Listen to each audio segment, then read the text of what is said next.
Stop. Imagine this. You are standing at the hotel front desk. The receptionist is staring at you. There is a line of people behind you, and they are all looking at you, waiting. You are sweating. You try to speak English, but your mind goes blank. It is silent. It is so embarrassing. Oh, stop. I hate that feeling. I feel like everyone is judging me. I just want to run away. Don't run away. Today, we fix this. We are going to teach you exactly how to handle that moment. We have 3 methods for you. And listen, you must stay for method number 3. Why method number 3? Because method number 3 will force you to speak, even if you are scared, even if your mouth is dry. This trick makes the words come out automatically. You cannot miss it. Okay, I am staying. I need that secret weapon.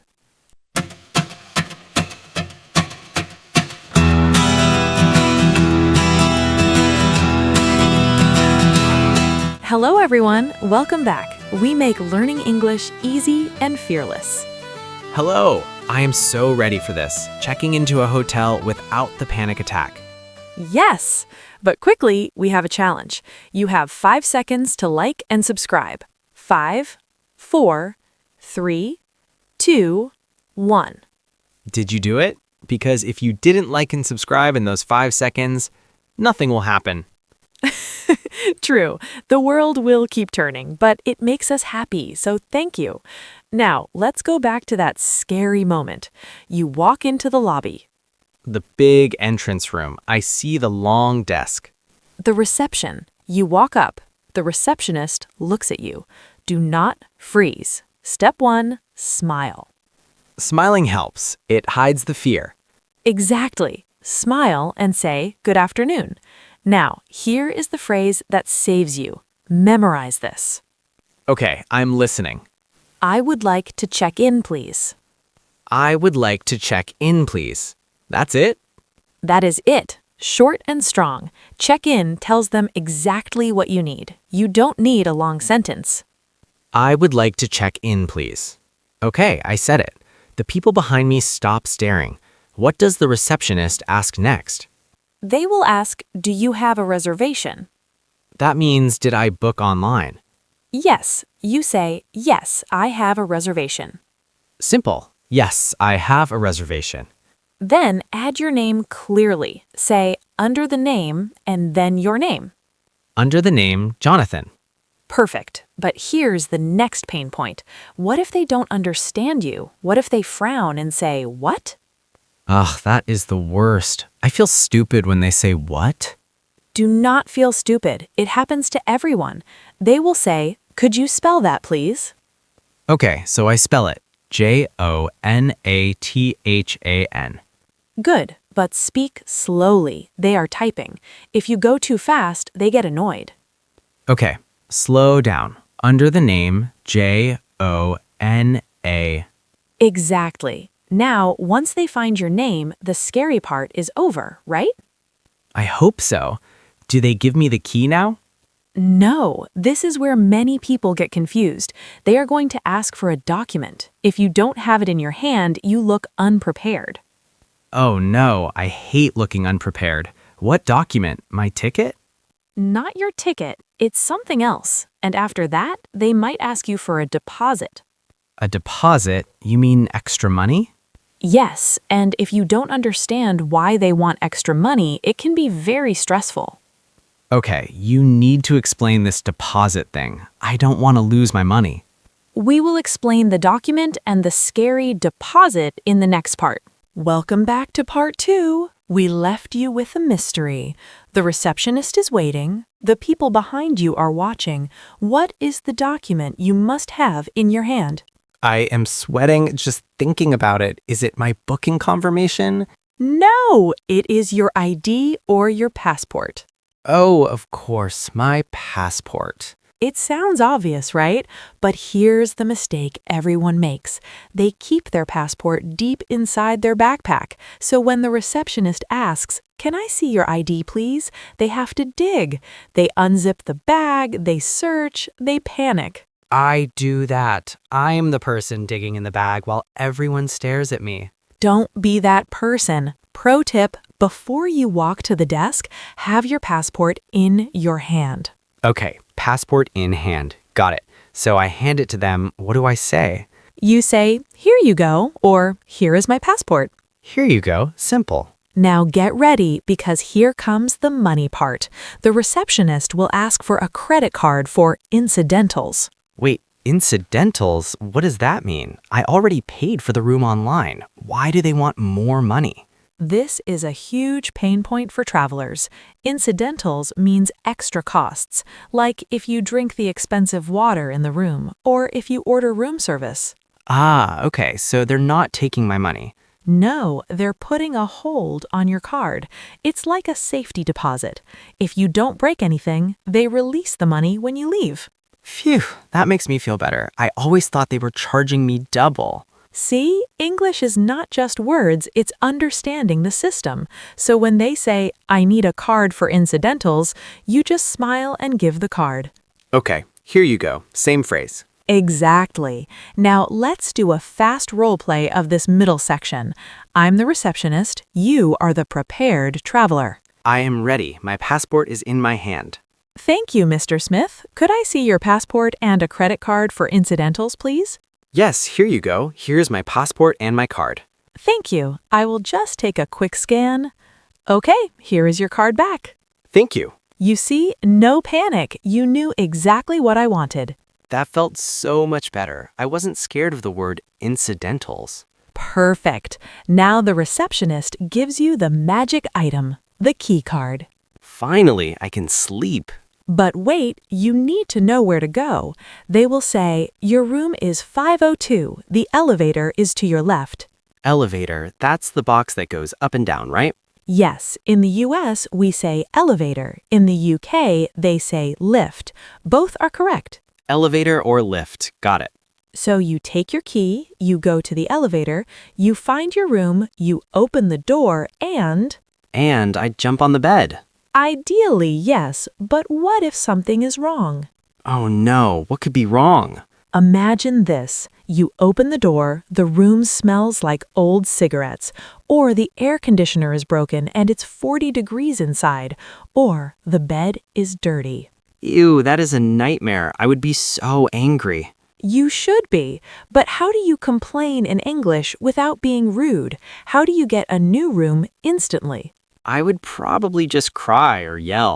Do not yell and do not cry. In part 3, we're going to teach you the sandwich method of complaining. It's polite but powerful. It gets you what you want 100% of the time. The sandwich method? That sounds tasty. It's delicious because it works. And remember, we're getting closer to secret method number 3. You're not going to believe it. Welcome back to part 3. We are in the danger zone now. You are in your room, you put your bag down, you take a deep breath, and you cough. Cough, cough. The room smells like old smoke. It is terrible. Ugh, I hate that smell. Or imagine there is a party next door and it is so loud. Boom, boom, boom. I cannot sleep.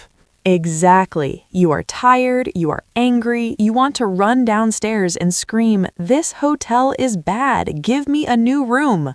Yes, that is what I want to do. Is that okay? No, if you scream, they will not help you. They will get defensive. You need the sandwich method. The sandwich method? I'm hungry, but how does a sandwich help me get a new room?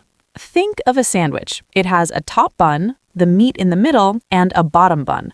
The top bun is a polite opening, the meat is the problem, and the bottom bun is the solution you want. Okay, top bun, meat, bottom bun. Give me an example. Top bun. You go to the receptionist and say, "Excuse me, sorry to bother you." That is soft and nice. Sorry to bother you. The meat, the problem. You say, "There seems to be a problem with my room. It smells very strong of smoke." There seems to be a problem. I like that. It is not aggressive. It is just a fact.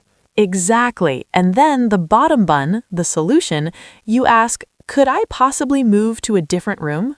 Could I possibly move to a different room? Wow, that sounds so polite. If I was the receptionist, I would want to help that person. Precisely. You are making it easy for them to say yes. let's practice with a different problem. The air conditioner is broken. It is hot. Okay, let me try the sandwich. Top bun. Excuse me, sorry to bother you. Meat.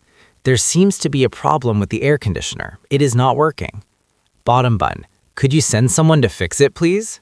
Perfect. You are a pro. That was 100% native level politeness. It feels good. I am not angry anymore. I am in control. Being in control is the key to confidence. Now, here are 3 quick words for common problems. It's not working for electronics like TV or AC. It's not clean for the bathroom or sheets. It's too noisy for neighbors or traffic. Not working, not clean, too noisy. I will remember those. So, you checked in, you handled the deposit, you even complained about the room like a gentleman. You have all the words. Yes, I have the words, but, Isabella, I have a secret to tell you. What is it? I know the words. Sometimes when I see a native speaker, I still freeze. I get too scared to use the sandwich method. I just stay in the smelly room because I am shy. I know that feeling. That's the fear barrier, and that's exactly why you need method number 3. We are finally here, the secret weapon. Yes, in part 4, we're going to reveal the technique that forces your brain to speak. It tricks your brain so you cannot feel fear. Does it really work? It works for FBI agents, it works for actors, and it will work for you. Get ready. Method number 3 is coming up next. Welcome back. This is it, the moment you have been waiting for. Method number 3. I am ready. My palms are sweaty. I want to stop being shy. What is the secret? The secret is called the English avatar. The English avatar? Wait, like a video game character or the blue people in the movie? No, not the blue people. Think about Beyoncé. Did you know that when she goes on stage, she is not Beyoncé? She pretends to be a character named Sasha Fierce. Really? But she is famous. Why does she need a character? Because even famous people get scared. A character protects you. When you are Jonathan, you are shy. You are worried about grammar. You are worried about your accent. That is true. Jonathan is very worried about making mistakes.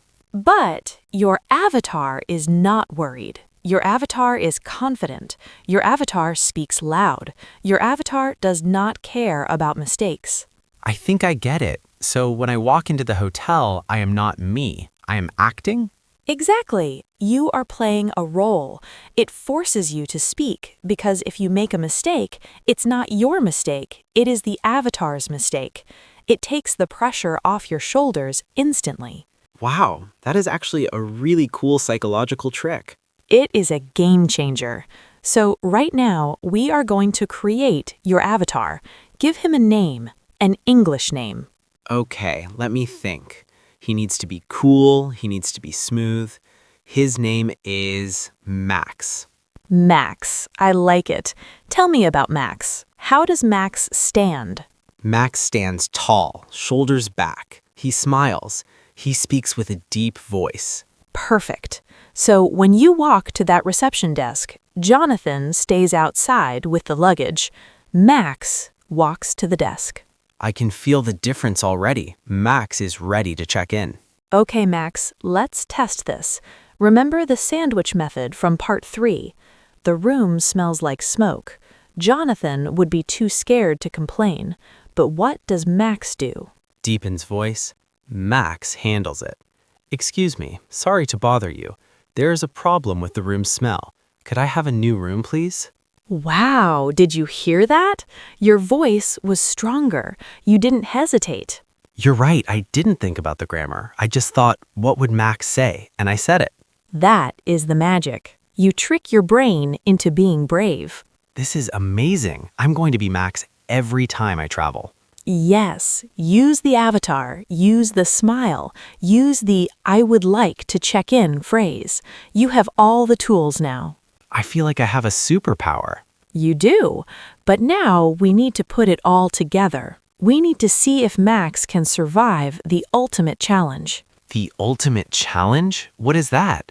In the final part, Part 5, we're going to do the full run-through, from walking in the door, to the ID, to the deposit, to the complaint, to the goodbye. No stopping, fast speed. Max is ready. Let's do it. Everyone, get your avatars ready. Part 5 is the final test. You do not want to miss the finale. Welcome to the grand finale, Part 5. This is where we put everything together. We are going to do the ultimate speed round.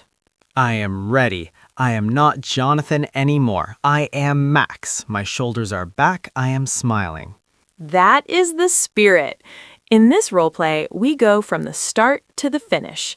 I will be the receptionist, you are the guest, and I might throw a surprise problem at you to test your sandwich method. Bring it on. Max can handle anything. Okay, you just walked through the doors. You are at the desk. Action. Good evening. Good evening, sir. Welcome to the Plaza Hotel. How may I help you? I would like to check in, please. Certainly. Do you have a reservation? Yes, I do, under the name Smith. Could you spell that for me, please? Yes, Smith. Thank you. I found it.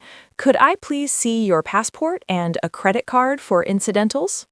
Of course, here you go. Here's my passport and my card. Thank you. Perfectly. Everything looks good. Here is your key card. You are in room 405. The elevator is on your right. Enjoy your stay. Thank you very much. Time jump. You go to the room. You open the door. The TV is broken. It will not turn on. Ring ring. You are calling the front desk. Okay, sandwich method, top bun. Hello, excuse me, sorry to bother you. Front desk here. How can I help? The meat. There seems to be a problem with the TV in my room. It is not working. Oh, I'm so sorry to hear that.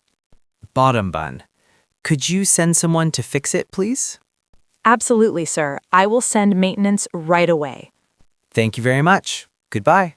Cut. Wow, that was flawless. Really? I felt so calm. It was perfect. You used the polite greeting, you used the check-in phrase, you were ready for the incidentals, and your complaint, it was beautiful. You sounded like a native speaker. I think I really like being Max. It is so much easier when you have a plan. Exactly. That's the power of these 3 methods. The phrases, knowing check-in and incidentals, the sandwich, complaining politely, and the avatar, becoming a confident character. I feel ready to travel anywhere now. London, New York, Sydney, I can do it. You absolutely can. And to everyone listening, you can do it too. Do not let fear stop you from traveling. Yes, just create your avatar and go for it. Speaking of avatars, we have a question for you for the comments section. This is a fun one. Oh yes, we want to know, if you create an English avatar, what is his or her name? Is it Max? Is it Sarah? Is it James Bond? Tell us your avatar name in the comments below. We want to say hello to your avatar. I cannot wait to read those names. Thank you so much for watching this series. We hope it helps you on your next adventure. And don't forget, if you liked this video, please hit that like button and share it with a friend who loves to travel. It really helps our channel grow so we can make more videos like this for you. Thank you, everyone. Keep practicing, stay confident, and be like Max. Goodbye, everyone. Safe travels. And there has a girl